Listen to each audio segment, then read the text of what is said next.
ভাই ও বোনেরা,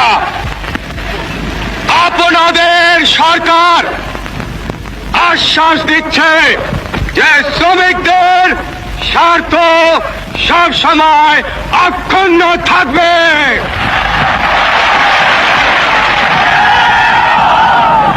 এদেশে সকলেই শ্রমিক।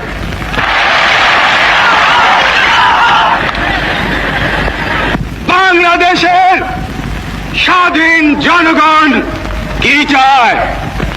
তারা চায় বেঁচে থাকবার অধিকার,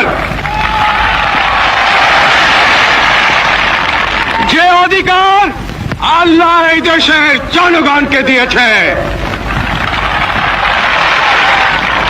এই অধিকার কেউই কেড়ে নিতে পারবে না।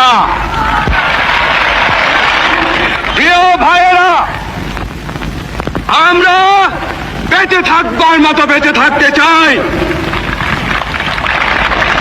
আমরা চাই শান্তি, যাতে আমাদের দেশের সর্ব জায়গায় সব লোক শান্তিতে বসবাস করতে পারে, শান্তিতে কাজকর্ম করতে পারে, শান্তিতে ব্যবসা বাণিজ্য করতে পারে, শান্তিতে রাত্রেবেলা নিদ্রা যেতে পারে।